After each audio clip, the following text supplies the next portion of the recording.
Can I bring up a do it. completely random point that has nothing to do with anything we talk about this whole? Go for it, and then we'll get to our what we've been watching. So I was section. scrolling through YouTube, and someone already has a video saying why Tenet is a modern masterpiece. Yeah, I saw that video too. I didn't watch it. How do you know it's a masterpiece on your your movie's been out for less than a month, I think. You probably only seen it once. How do you know it's a masterpiece? Well, here, I'll talk about this a little bit. This is coming from a standpoint of me not having seen Tenet, but I'll tell you that no, none of us have seen it. But we don't want to get sick.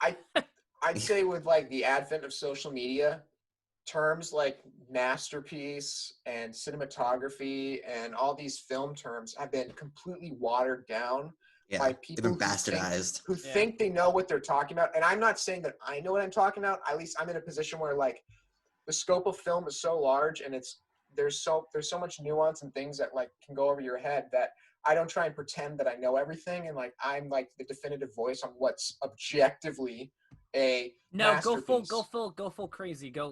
My word is the Bible. Yeah, go for it, like the gospel. And let's just get into this. I want to rant a little bit. Do you want to have our objective film movie discussion right now and then save our what we've been watching section for next time? Sure. Yeah, because I only watched like one movie. I've watched 4, but I can wait. It doesn't really matter. I've watched 5. I can wait, I guess. So maybe we should split this off into a separate video. We did a review, so it's okay. We can just talk about. Yeah. So let's talk about the word objective with film. I think it's fair to look at films in an objective sense, in the sense that like I may be contradicting myself, but a modern American film needs to hit some sort of like certain plot points and in a film to affect American audiences because it's so ingrained in the culture since like the 70s. Because if you look at like there's like the screenwriting books that are out today, like I've read 2 of them. I read Sid Field's Foundations of Screenwriting and Robert McKee's Story, and they all talk about you need to have Act 1, Act 2, Act 3. You need to, at the end of Act 1, there needs to be like an event that pushes the plot forward in a sense. It has to be like 30 minutes, and then Act 2 is like 60 to 90 minutes, and then Act 3 is like 20 to 30 minutes. Like there's like these rules to it, and so now it's like, and now you get like, I just think it's absolutely, it keeps films organized and it helps screenwriters to formulate a story. But now like YouTubers take it like, oh, since the film didn't do this in the first 30 minutes, it objectively failed, or like, Act 2 doesn't do this or this. And it's just, I think it's absolutely ridiculous. I'm going to stop talking. I'll let you guys talk because I'll probably like start rambling even more. But I hate when YouTubers think like a movie is an objective cinematic failure. It's like, film is an art form and it's always subjective. Yeah. Like with The Last Jedi, like objectively speaking, the movie has themes. Subjectively speaking, I think they're done poorly. I'm not going to argue with someone saying like, oh, objectively the themes in The Last Jedi are bad. It's up to your opinion whether they're bad, but you cannot deny that there are themes in the movie. So there are objective aspects of film. Like a movie can be objectively well shot. So you have like that infamous scene in The Happening where like Mark Wahlberg and the lady main love interest are in the shot, and like half of Mark Wahlberg's face is there, and like a quarter of her cheek is in it. It's objectively a terrible shot.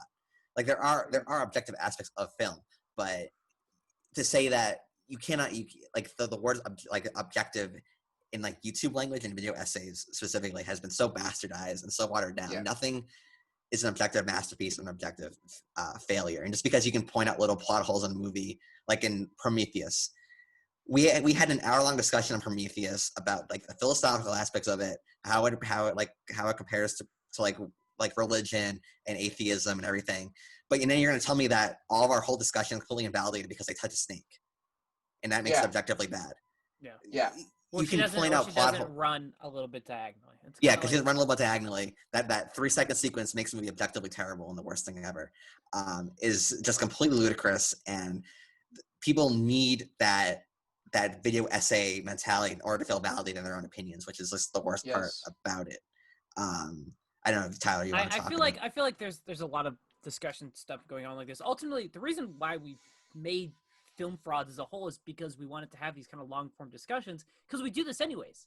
Even if we didn't do this, we'd still be watching movies and talking about them. But the ability to have a long form, hour and a half long discussion about a movie is so we can touch on as much as we can. And we might ultimately kind of talk a movie to death a little bit, but I'd rather talk a movie to death and discuss every single aspect of it than have that 15-minute video essay where we're just quickly boom, boom, boom, here are our points, not good. But I also feel like in a world in which we're going to get into such larger topics, so we'll try to rein in it a little bit, but ultimately in a world that is so like fast-paced in terms of media, it's nearly impossible to tell what is going to be a classic or a masterpiece right off the bat because of how quickly the next thing comes out.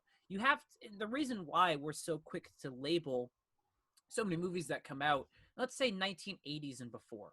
Maybe you can even go into a little bit of the 1980s because movies weren't a giant mass assembly line of production. There were movies coming out, but there weren't 4 or 5 coming out every single weekend like we do now. If you think of a movie like Jaws that came out in 1975, I believe. I'm not going to look it up. I'm just going to pretend I'm right. That's the first movie that was the movie of the summer. Other movies came out, but that was the big event. We don't have that now. Avengers Endgame probably felt like the last thing, but movies came out 3 weekends after. Major releases came out 3 weekends after Avengers Endgame. We already kind of moved on a little bit. It's this weird, like, Tenet may be a masterpiece in 15, 20 years. Like, we can look at something like The Dark Knight. Dark Knight isn't a masterpiece, but it has massive cultural impact, and we're able to view that now because the movie's been out for 12 years. But Max Fury Road is probably from Max Fury Road basically changed action movies when it came out. Like before that, the 5 years before that, we had like the shaky cam, terrible, horrible action, and then this like 78-year-old man comes and makes like the best an action masterpiece, and it went to Oscars because people love it. Like people were saying like, oh, it was kind of a mediocre, had to be a very mediocre, box office return, but then it ends up getting nominated for 10 Oscars 9 months later, and all of a sudden it's being held as a classic. So you can't really decide what's a masterpiece and what's not immediately. I mean, you look at something like, I would say even earlier, there's a shifting trend. It's The Raid Redemption. The Raid Redemption is a foreign martial arts movie that broke into American audiences, and it broke into popularity. And it's a lot of it's super famous, and just look at anything like Letterboxd or Reddit or anything of those mass kind of like not high mind, but mass like appeal websites that you can have this like open movie discussion. The Raid Redemption is ultimately kind of like what bloomed into popularity, and then you kind of have John Wick, which is this American influence, like American made movie that has this like gung fu, everything in the frame kind of style, where it's that slow kind of shots, and that eventually kind of like makes the American transition a lot of the times. But we're also exploring those movies from, again, a context of at least 5 years. That feels like it has to be the breakthrough, because if a movie like what came out 5 years ago, what do we know is great? Let's look at 2014. We know Whiplash is great. We know Birdman is great. We know that because 6 years have passed. We know like a movie that won Best Picture in 2015, Spotlight, is good, but it's not a classic. No. It's a really good movie. Green Book. Who remembers Green Book now? Green Book, that literally won Best Picture 2 years ago. Exactly. And it's really hard to view it. Like, we're going to look at 2019, and there are signs of it. Don't get me wrong. We're going to look at a movie like Parasite. Parasite's going to stay around for a while, and it's going to be regarded in 2025 as one of the best movies of the last 20 years. Right? It might not be my favorite movie of 2019, but it's probably the best movie of 2019. I think we can probably. What could change is people thinking that it's the best foreign film from South Korea ever. But then maybe like this influence of South Korean market, people be going back and watching Park Chan-wook, watching the guy who did Burning and all of his movies. We're watching other Bong Joon-ho movies, and maybe saying, oh, well, Parasite's really good. It's definitely important for from like how South Korean films have broken into American the American market, but it's not like the best one just because it's the first one on Best Pictures, and not mean it's the best of that nationalities movies. Mark, are you ready for this? Are you ready for this? This is I'm directly ready. Right at you. We're able to look at someone like Ingmar Bergman from a context where his movies have been out for 60 years and think those are classics because we give Mark a lot of shit because we could like Bergman invented themes or Bergman invented the movie Yeah, or the yeah. art form, and we like to Yes. pick on it because Mark loves Bergman so much. But ultimately, you're right. We've placed Bergman in a context where I watched Through a Glass Darkly, and it has these like intense themes of like suicide and depression, and it's this kind of like lack of like self-confidence. And holy shit, this movie came out in like 1950, not 1957. 61. It won best foreign film at the Oscars. But we can look at that from the context of like, holy shit, that came out 60 years ago and tackled such great themes, like Yeah. in a movie that weren't as prevalent as before, and we can view that as a classic. We can view that as going like, look how much time has passed. But it's really hard to view a movie like Tenet as an objective masterpiece. Yeah. Yes. Because it's been out, and the movie flopped the box office because we're in the middle of a global pandemic. Not enough people have seen this, and there hasn't been enough discussion. And those who have seen it aren't really that high on it either. Yeah, I don't know. There's also like that whole like, oh, because I'm watching someone on YouTube. Like there's that whole like, oh, everything he's saying is a fact. So I'm gonna compare this to, like, The Last of Us Part 2, where like everyone is bashing the movie because of Joel's death and how it doesn't make any sense.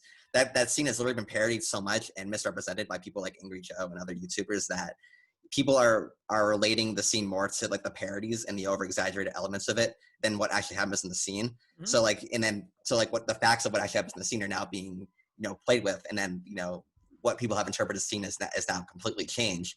So there's this dangerous aspect of video essays where people just assume that everything that the person's saying is objectively true. So when you're saying, oh, when this happens, that makes Last of Us 2 an objective failure, you think, oh, someone on the screen is saying this, and I got mad because I read the script and didn't get the full context of the game, and I already predetermined I'm going to hate the game before it came out. Yeah. You kind of, your idea of what actually happens gets misconstrued. And same thing with The Last Jedi. Same thing with a bunch of different movies where just because someone says it and they pull up a quote from some critic saying, oh, blank, this part of a story structure should be this, you go, okay, therefore I'm right. You need to have the film process to have a discussion, because we've bashed movies and we praise movies like the high heavens, but the point is that we never have ever said anything a movie's an objectively amazing thing. Like we all gave Old Boy an A. It's in our Film Frauds Hall of Fame, but we had problems with it. People want to like pretend like film criticism, video game, just art criticism in general is just black and white. It's great or it's bad. No, there's a gray area. Even things that are, I love The Handmaiden, but there are some problems with it. Yeah. But I still think it's a modern masterpiece. So I think like for me, like when I look at a film, like I try my best not to look at it from like an objective standpoint. Like what I try to do is I just like really focus like how does this film make me feel? Because like that's the level, like that's subjectivity. Like so like I can watch a film that like I guess like on an objective level it's like not good, I guess you could say, but like it's moved me in such a way that like I just like I'm absolutely blown away or I love it. And like one of my favorite movies ever, like my second favorite movie ever is like Network. And there are parts of that movie where like it's kind of slow and I'm not like completely into it, but then there's like these moments that are just so incredible that just like move me, and there's like this like just it's just absolutely brilliant that I'm just like so overwhelmed, and I'm like it's to me it's a masterpiece. Is it an objective masterpiece? Maybe, probably. I'm not like wholly sure. I mean, some people probably regard it as that, but like to me it is. So like I shouldn't push this opinion into the world that like objectively speaking Network is a masterpiece, and to think otherwise is wrong. Like that'd be like you're more saying like I think it's a masterpiece and let's have a discussion about it. Yes, it's not, like open the door for other people to say something. Like you're not like the authoritative like be all end all opinion on it. Like I think about it like this. Film is art, as we've discussed. Are you gonna go to the Louvre in France? Are you gonna look at the Mona Lisa and look at it objectively? Would that make any sense? No. You can't look at it objectively because you already know that it's considered one of the best paintings of all time. So you have that outside influence as well. You cannot look at something like that objectively. Yeah. And so it's just the YouTube film, like the film community. I mean, it's just all these terms are watered down. Like there's so many video essays that like put so much importance on things that, from my viewpoint, like it's like, okay, you're kind of like talking about nothing here for like 10 minutes. Like there's like one video I saw, it's like School of Rock's best scene or something, and it's like a scene with Jack Black and he's doing something, and it's like, does this video need to be 15 minutes? Like it's just like it's like, why is there a video essay on this? And it's one person in a room validating their own opinion. Yes. So it's not like you're not really getting anything interesting out of it. It's just you're just getting one person's opinion, and then everything around. In the logic of the video, everything is correct and objectively right.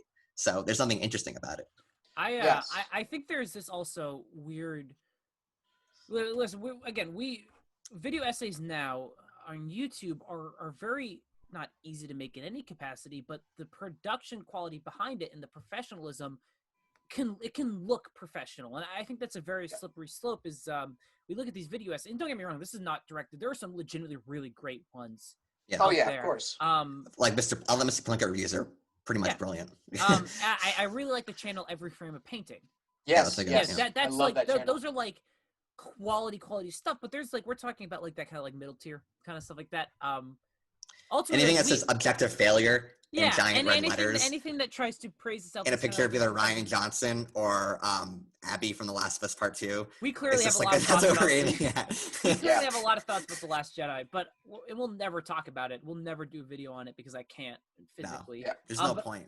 Ultimately, I'm going to talk about ourselves for a second. Ultimately, our intro is that we give a 100% unprofessional and unbiased opinion. It's like biased opinions rather. We know.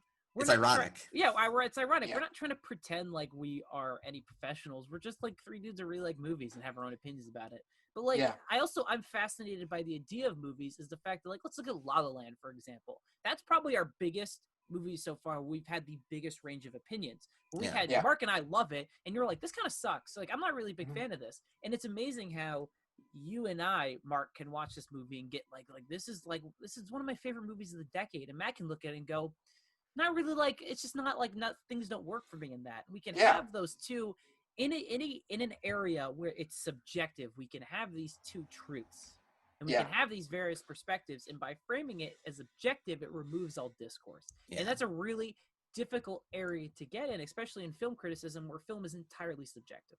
You can even have the greatest movies of all time, whatever that may be, and go, it's just not for me. And it's like, it's one of those things where we're straying farther and farther away from a healthy discussion, which is something that we ultimately have been trying to do on Film Frauds, where we just talked about a movie in Sympathy for Mr. Vengeance. We were like, yeah, Matt, I really like this movie. Mark and I are like, it's just not like, it's just, there are things that don't work about it. And we're not sitting here and you're not going, I'm objectively right, and I'm not saying I'm objectively right. I jokingly said I'm objectively right in the in the review. Yeah, you're like, no, so we were aware of that. Yeah, but I just think and it's just like the accessibility and how easy it is to put out like these video essays. It's just it's a and they get so many area. views too. It's like people just want to be. It's also like there's like they're making the videos because there's a desire for people who just want their own opinion validated over and over again. To get that. Like, so for example, I'm mixed on The Last Jedi. I'll watch a video where The Last Jedi where someone praises it, and I'll be like, okay, that makes sense. I can see from where they're coming from. So like there is a market. Like I'm not like I don't want to sound like I'm just bashing the essayists themselves. They're making the videos because people are watching them. There's a monetary incentive. It's very frustrating. I mean, like people. I mean, at least like when you start like a film essay like that, just like admit your bias.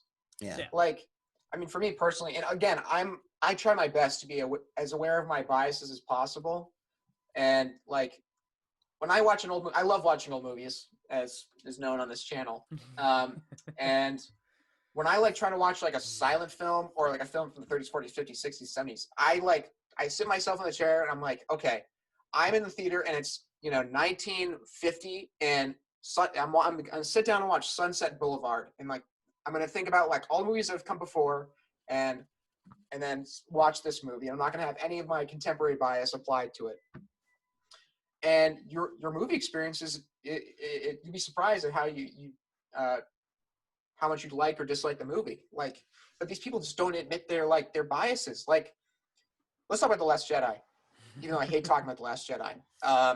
We Tyler should preface- minutes ago. We're never talking about The Last Jedi, Mark. We're talking I'm about sorry, The I'm Last Jedi. sorry, but, like, preface, let's- like we this should, is but you the- just mentioned addressing our biases. We should preface none of us are massive Star Wars fans. No. We weren't Yeah. in the generation clearly that grew up with the original trilogy, and we saw the prequels, but even as young kids we're kind of like eh. Like I was Yeah. more of a like wrestling and like WWE fan than I was like Which a wrestling Star is Wars objectively fan, great, and no one which is can argue objectively that. great, yeah.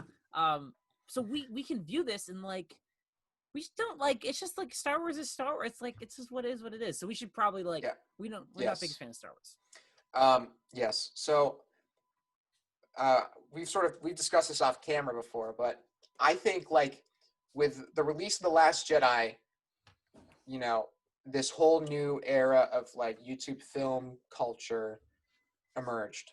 They came out of the woodwork, and they like, you know, these YouTube film essayists thought they saw like the profitability about ripping on The Last Jedi. Like I remember like seeing one of the first like it was like a few months after The Last Jedi came out, and it was like why The Last Jedi is an objective cinematic failure. Like that was like the first film video I saw on the topic. Yeah. And like if you think about the movie, like The Last Jedi is, in my opinion, and my bias or whatever, it's an okay movie. There's a lot that I liked, and there's a lot that I didn't. You don't like Well, it? you don't like it, yeah.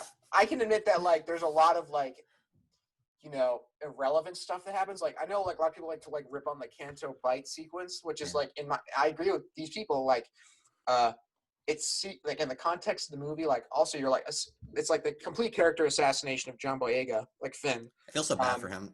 Yeah, I feel so bad for him as well. Have you guys seen Attack the Block? He's really good in that movie. I have to watch that. I also want to see Detroit. He's in that as well. I heard he's in Detroit too. Yeah. But like those sequences are bad. But like what I loved was the grayness of not Mark Hamill. I mean, I guess Mark Hamill, but Luke Skywalker. Like that was an interesting route that they were taking. Yeah. And again, I can get why people are mad by it, because like think about Star Wars. It's a very digestible franchise because it's clearly defined who's the good guys, who's the bad guys. Yeah. And you know, good versus evil, yada yada yada.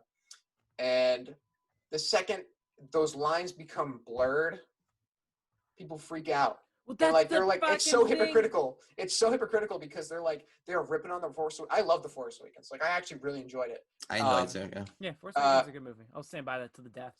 People liked it when it came out because like obviously it set up so much J.J. Abrams and his mystery box bullcrap, but it was comfortable. You know, it's so familiar, even though it hits the same major plot points. It was like a safe but like smart reboot of the Star Wars franchise. Well, okay, so real quick, this has already been like a lot of our opinions are stuff that's going to echo like a Mr. Plinkett review, and this is ultimately, you're right. Star Wars is so easily defined as good versus bad, and when they start to branch into the middle ground, which I think Rian Johnson tries to do in that movie, but ultimately he explores the concept of like, what if we destroy like the good and the evil? And it explores that and then completely goes against it. Like it's like within like 5 minutes. Yeah, within 5 minutes, like maybe, and then it goes right back and the movie ends, and you're like, well, there wasn't really a point to it. We're entering like a very violent discussion. But ultimately, like you're right. We'll meet Wrath. It's such a known commodity. We brought up Last Jedi, Last of Us. We got to bring up DC movies. We got to bring up DC movies. Yeah. We got to bring up Captain Marvel. Captain Marvel. Objective failure and best movie ever. Yeah. Have you guys seen same Captain reason. Marvel? I saw Captain Marvel. It's not good. I'll just say right there. It's very forgettable. And I'd also like to say that this is sort of another discussion, but like these people who are like, you know, ripping on The Last Jedi, yada yada yada. I don't want to like I do not want to label them as like racist or misogynistic, because like obviously that's not wholly true or anything. But like the whole outrage culture of you know, oh, this is SJW pandering and yada yada yada. Like obviously there's pandering exists, but like, you know, representation matters. Like think about us. We're three white dudes, and like how many movies can we watch where like the antagonist or protagonist is like a, you know, good-looking middle-aged white dude with stubble on his beard who does cool things and says cool quick lines. Same with the video game genre. How many video games? Are you talking about the movie Extraction? It's that. It's that. Yeah, like Extraction, the Man with No Name trilogy, Star Wars. You know, Yeah. like Lord of the literally any Rings. movie. Yeah, Lord of the Rings. Like we are overly represented. Like Yeah. so, like even like look at the MCU. Like Even La La Tony Land. I just Stark, think. I Chris, think of La La Captain Land. America, Thor. Like it's just it's it's just so ridiculous. They're Yeah. like think about like Dune. Okay, so like the new Dune that's coming out, the character from the book, the planetologist Liet Kynes, Yeah. like he's a white dude in the book, but now they casted the character as a African American actress. Yeah, African American woman. Yeah. Yeah. Oh, you just said actress. Yeah, that's a good point. Yeah, actress. Yeah.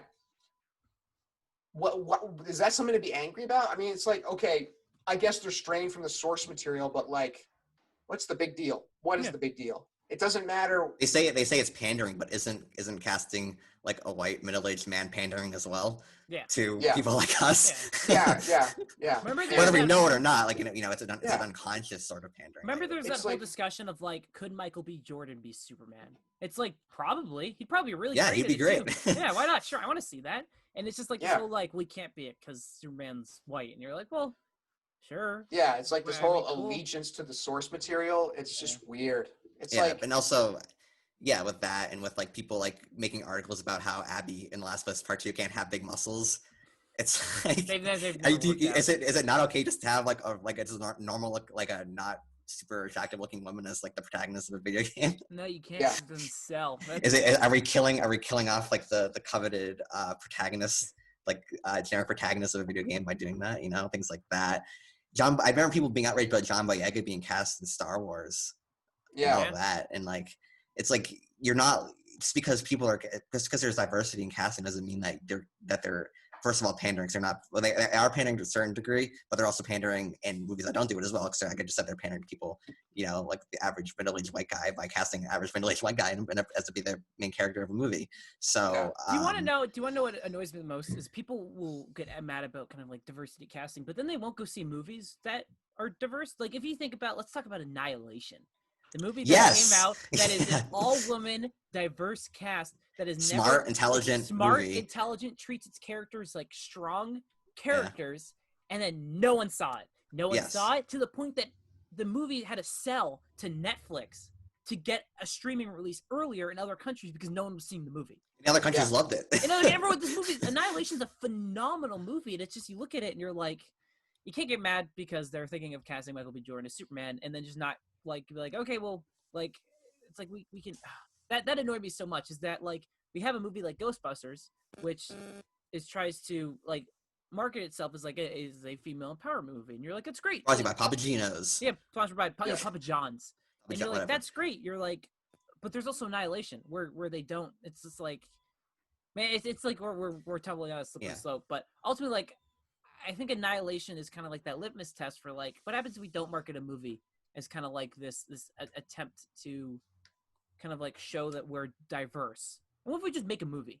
And look what happens. If you're not being overtly diverse in a movie that costs $200 million to make. And I should preface that I understand Annihilation is a high concept science fiction movie and it was rated R, and people aren't. You needed to think about the things. It's a hard movie to make accessible and to market. I understand that, but it's also the fact that movie basically came and went, and no one talks about it anymore. No one's like, this is like a really great, wonderful like representation of women in movies, and we just like no one talks about Annihilation, despite Annihilation being this like really like powerful movie, and I just struggle with a lot of that sometimes. Well, it's because these video essayists only watch movies that cost $200 million to make, so they don't know that there are things called indie movies that have diverse casting. Annihilation isn't even an indie movie; it's based on a popular book. It just no one might saw it. Anything that doesn't cost $200 million to make isn't part of an expanded universe is an indie movie. Tyler, that's a very good definition's right.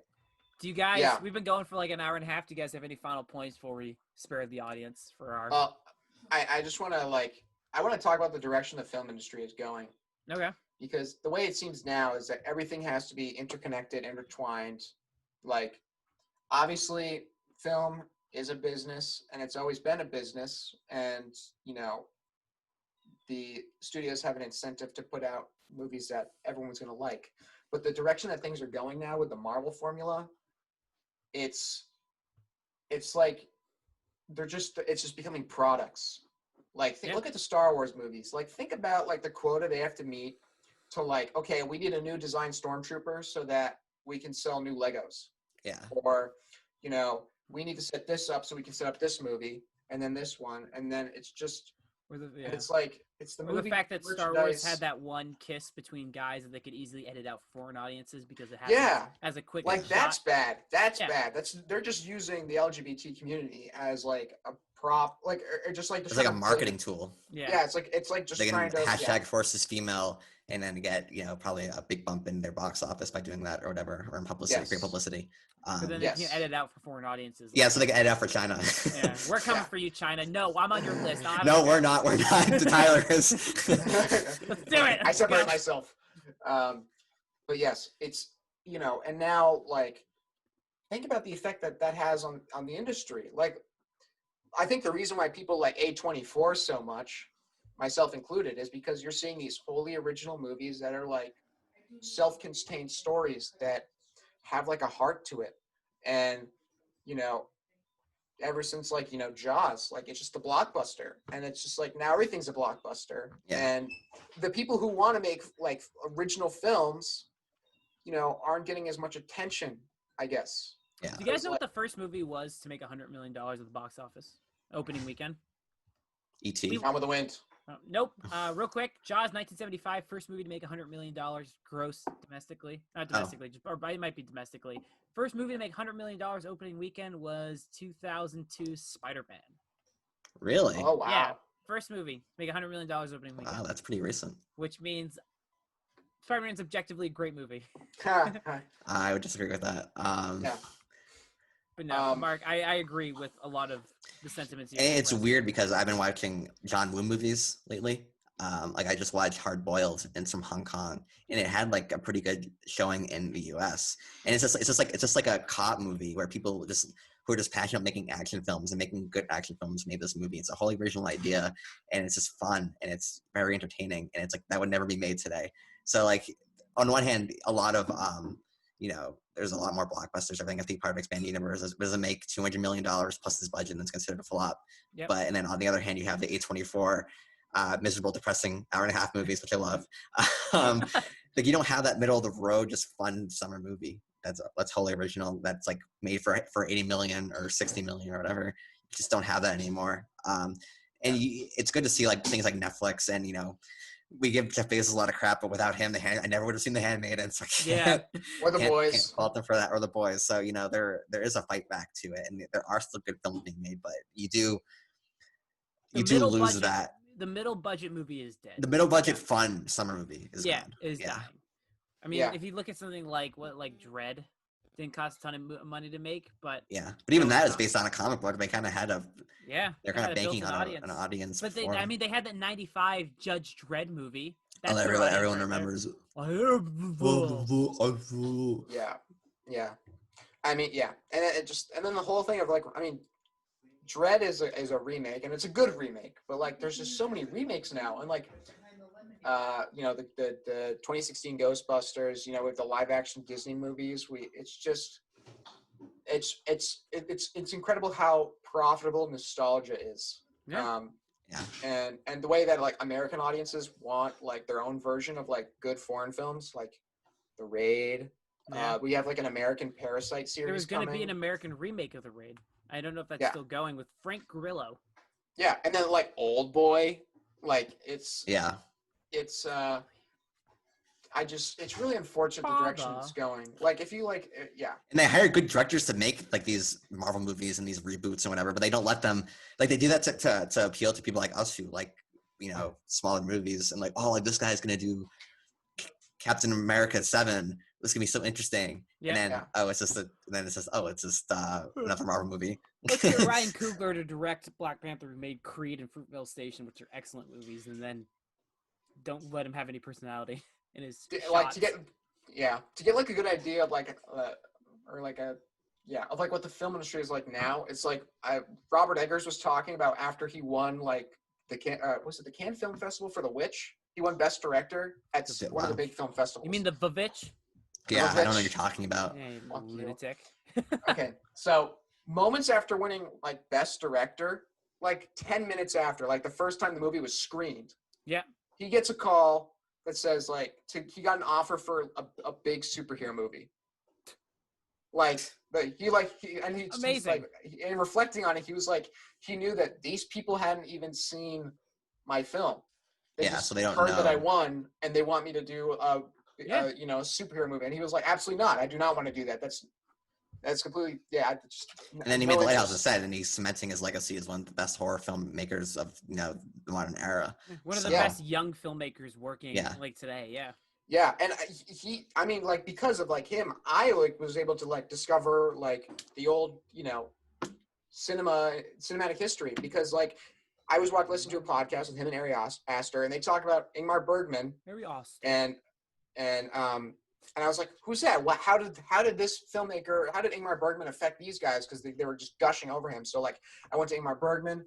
And then I found Bergman, and I went to Tarkovsky, and then I went to Kurosawa, and then I went to Fellini, and then I went to Bresson or whatever, and Billy Wilder, Hitchcock.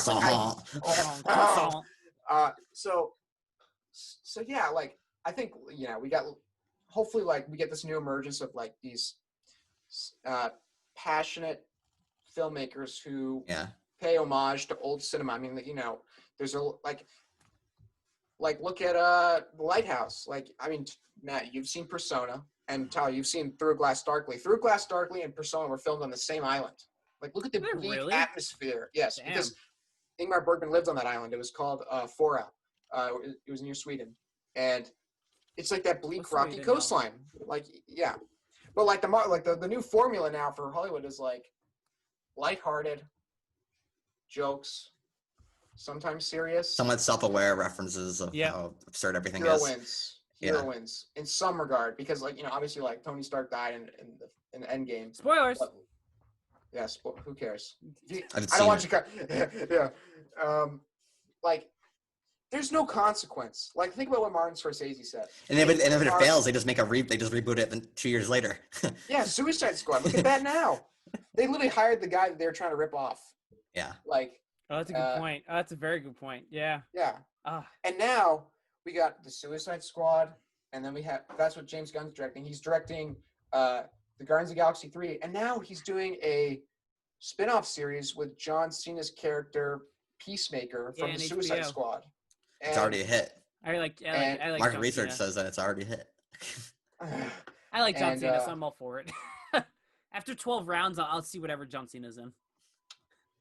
It's just, yeah. These movies are starting to feel very disingenuous to me. This isn't coming from a filmmaker. I mean, we can all argue about how much control James Gunn has. I'm sure he does have a lot of control, but like it's still like it feels like a board of directors or shareholders just behind like the idea for this film. Hit a checklist. You can do what you want, but as long as you hit these 7 points. Yeah, that's what I feel like. Guardians of the Galaxy 1 is the 2. Like 1 feels like there's a little bit of personality in it. Yeah. I think 2 is where they kind of let James Gunn. Well, they're like, oh, we have faith in you now. Yeah, you want to know why? Because Guardians of the Galaxy made $800 million, and they're like, okay, clearly this works. Do whatever you want, man. So yeah, that's like I've talked to people. Like some people say like, oh, Guardians 2 is kind of a little too weird for me. It's like, oh, this is what James Gunn is. That means it's not like the same thing that you get with every single Marvel movie. Have you guys ever seen Slither? I mean, Slither is like the weirdest movie ever. I haven't seen it. I've seen Super, and that's pretty weird. Yeah. But like now that you like, we were talking about Roger Eggers with getting offered a Marvel movie. Like I could see, like with Josh Trank, like he has Chronicle, which is a really good movie, and then he gets Fan 4 Stick, and it takes him years and years to make, and he has a huge freak out, and his career kind of really stalled at that point. Like I could have seen that happen with Roger Eggers. Like, oh, he gets Robert Eggers. He gets Roger Ebert. Robert Eggers. I could see him getting like a Marvel movie and having it fall apart like at his feet and like losing his mind, and then having those 5 years takes to make the movie, where he could have been making The Lighthouse instead. Be stalled with like a very mediocre Marvel movie that would have a lot of corporate hands in it. So, it's interesting that you like that comparison. Yeah. All right. I feel like mainly because this video is going to take forever. So about video essays. About video essays. Matt, This has been a very wonderful discussion. But what's our call to action? What should we do? Well, Uh, hold Where can on. you find what? Can we talk about what we're gonna do next? Well, that's after the call to action. Yeah. Oh, okay. Gotta hook 'em. Okay. So like, comment, subscribe. Let us know if you want any objective film essay videos. We'll do them. I think We are it's gonna be a separate sellouts. video. So with Mr. Benjamin's video, we'll won't have an ending to it. Yeah. Which is fine. No one's gonna watch it anyways. But so yeah, like, comment, subscribe. We are on Spotify, iTunes. Google Let us know if you Podcasts. want OnlyFans, because we'll make one. Yeah, we'll sell out. We'll sell out. Yeah, let us know if I've you been want, told I have a us to nice review butt, any so. Marvel movies, because we'll do that and sell out as well.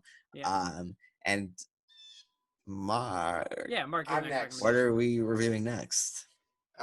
We are per request of one of our loyal viewers, and also because I haven't seen the movie and I really want to. We are watching What's Alfred his name? Hitchcock's Jeff Davidson. Good. Yeah, I was wondering if you forgot to. No, yeah. Well, yeah. I was like, oh god. We are gonna watch. I believe it's 1957 Alfred Hitchcock's North by Northwest. How long is this movie? I do not know how long it is. Matt, Would you will guys this be make your to make a first quick guess? What? How long do you think North by Northwest is? Let's make a quick guess. hour 40? Hour 30. 2 hours and 15 minutes. Okay. Jeff. Jeff, come on, man. Boo. We're gonna watch South by Southwest now. Ugh. So Matt, this will be your first Hitchcock film, right? Yep. Okay. I've seen. Well, I haven't seen North Psycho by and Rear Northwest. Window. Yeah. You've seen Vertigo though, right? I have seen Vertigo. Yes. You should rewatch Vertigo and Rear Window. I mean, you can rewatch Psycho. I think I'm gonna rewatch the ones that I've seen, so I'm not like it's kind of one of those things. Vertigo is like a kind of movie where it's like very unique and you definitely appreciate it. But then you read Roger Ebert's review and he points out so many things to you that you miss that like really enhances the movie for you. Like that's like one of those instances where I absolutely adore Roger Ebert. So I'll probably like rewatch it, probably Vertigo or Rear Window. And Rear Window is just absurdly good. Yeah. So good. I'll take a look at it. Oh, all right. So yeah, maybe check those out, Matt. I haven't seen North by Northwest, so I can't say any preparatory things. Yeah, Awesome. I believe, yeah. Psycho is after North by Northwest, so I don't think you need to see that or The Birds. Yeah. Next week, so North by Northwest. It's for the birds. For the birds. All right, guys. Thank you guys for listening to our. I got the last word. Vengeance. Oh, no, now we haven't timed yet. And